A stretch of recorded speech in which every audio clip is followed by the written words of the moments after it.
কি আমল করলে শত্রুর ক্ষয়ক্ষতি থেকে আত্মরক্ষা করা যাবে?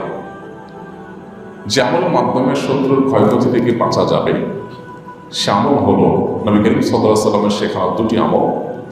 আমি বলতে পারি আরও সাথে কিছু আমল সম্পর্কে বলা যায়, স্পেশালি দুটি দোয়ার কথা বলতে পারি। একটা দোয়া হলো, কোনো ব্যক্তি আপনার ক্ষতি করার চেষ্টা করছে, আপনাকে হয়রানি করার চেষ্টা করছে, শারীরিক মানসিকভাবে নির্যাতন করার চেষ্টা করছে, আছে এরকম দুষ্ট প্রকৃতির মানুষ, এরকম যদি মনে হয় তো আপনি একটি দোয়া সবসময় পড়বেন।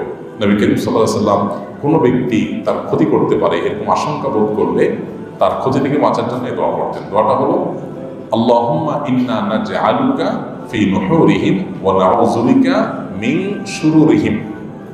আল্লাহুম্মা ইন্না নাজআলুকা ফি নুহুরিহিম ওয়া নাউযু বিকা মিন শুরুরিহিম।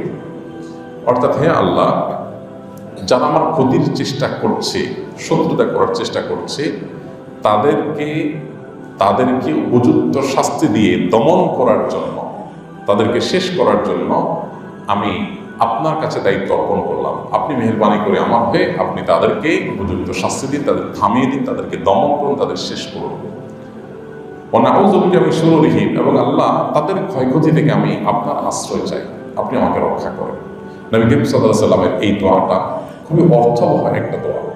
এই জন্য জীবনে কখনো কোনো শত্রু আমাদের নবী সাল্লাল্লাহু আলাইহি ওয়াসাল্লামের কোনো ক্ষতি করতে পারে নাই।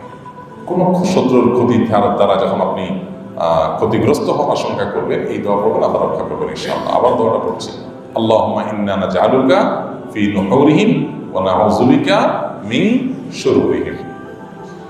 আর আরেকটা দোয়া আছে যেটা কোরআনে বর্ণিত হয়েছে, যেটা উহুদ যুদ্ধের পর গজওয়ায়ে হামরাউল আসাদের সময় মদিনার মুনাফিকরা মুসলমানদের মধ্যে একটা ভয় ঢুকাই দিল যে মক্কার মুশরিকরা তারা আবার সমবেত হচ্ছে এবং তোমাদেরকে সর্বগ্রাসী আক্রমণ করে শেষ করে দিবে।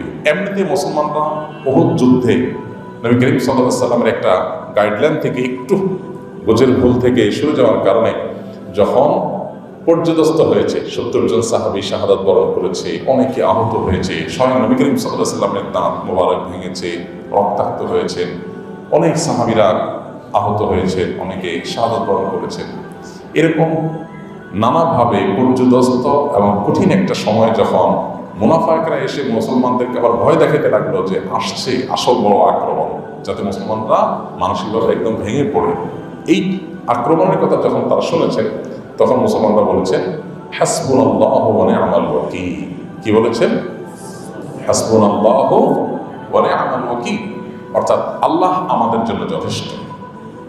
যেই আসুক না কেন আমাদের ক্ষতি করার জন্য আল্লাহ আমাদের জন্য যথেষ্ট, এবং তিনি সবচেয়ে উত্তম কর্মবিধায়ক।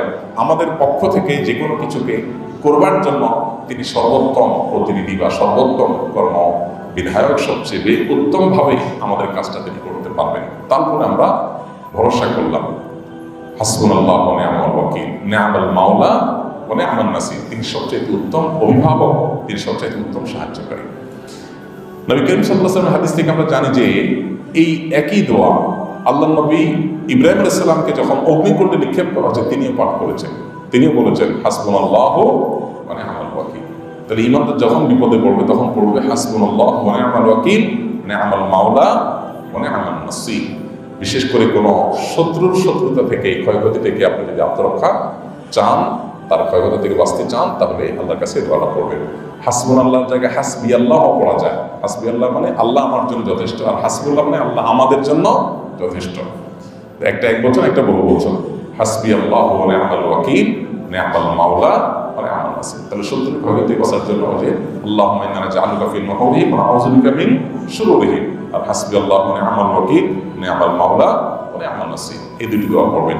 এর বাইরে দুরূদ এবং ইস্তিগফার নিয়মিত করতে থাকেন, ইনশাআল্লাহ আশা করা যায় আল্লাহ তাআলা হেফাজত করবেন।